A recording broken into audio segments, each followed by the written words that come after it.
یہ اداس کر دینے والی کہانی ہے ایک بہادر خام کی، جو کہ ایک چمپینزی تھا اور خلا میں جانے والا پہلا چمپینزی۔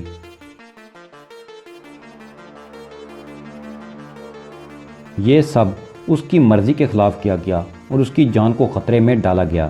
وہ بالکل بھی خوش نہیں تھا اور اس خلائی سفر نے اس کی آنے والی زندگی کو بہت متاثر کیا۔ یہ جانتے ہیں بہادر خان کی کہانی۔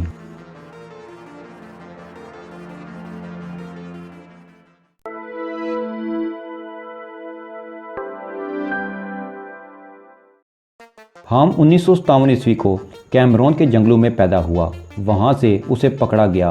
کیمرون کے جنگل سے پکڑے گئے دیگر 40 چمپینزیوں میں شامل خام کا نام ہولو مین ایرو اسپیس میڈیکل سینٹر کے ابتدائی حروف سے اخذ کر کے رکھا گیا تھا۔ اس سینٹر میں خام نے خلائی سفر کی تربیت حاصل کی تھی۔ خام کا مشن یہ تھا کہ اسے خلا میں جا کر جہاں گریوٹی اتنی کم ہو کہ بے وزنی کی کیفیت ہو جائے، وہاں جسم کو حرکت دے کر ایک ٹاسک مکمل کرنا، جیسے ایک لیور کو کھینچنا۔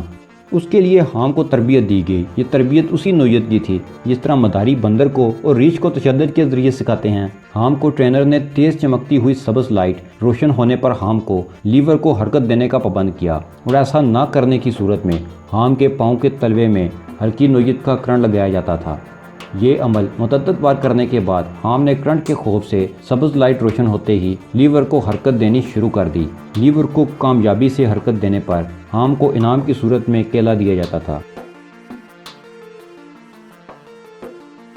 اس تربیت کے بعد خام کو خلا میں بھیجا گیا۔ جب خام خلا میں پہنچا تو اس دوران لیور دبانے کے لیے سبز لائٹ روشن کی گئی تو خام نے فوراً لیور کو حرکت دی۔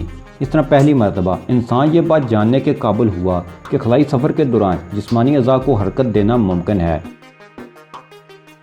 اور انسان خلائی جہاز میں بے وزنی کی کیفیت میں مختلف کام سر انجام دے سکتا ہے۔ خام کی پرواز تقریباً 16.5 منٹ تک جاری رہی۔ اس نے تقریباً 5800 میل فی گھنٹہ کی رفتار سے زمین سے 157 میل کی بلندی تک سفر کیا۔ اڑان کے بعد خام کا کیپسول اپنے ہدف سے 130 میل دور نیچے پھٹا اور پانی میں اترا۔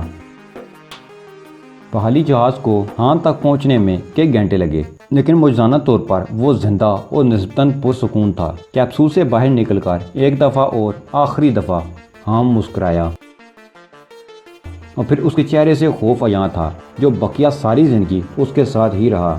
خام کو یہ تجربہ بالکل پسند نہیں آیا تھا۔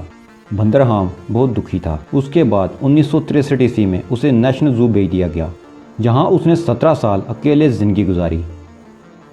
اس کی ماں اس کے پیدا ہونے کے کچھ عرصہ بعد ہی مر گئی۔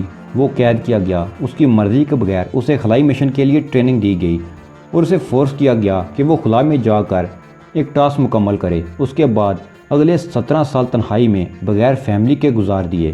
خام کی کہانی افسردہ کر دینے والی ہے۔ انسان اپنے مقاصد حاصل کرنے کے لیے کسی بھی حد تک چلا جاتا ہے۔ خام کی کہانی میں ہم یہ دیکھ سکتے ہیں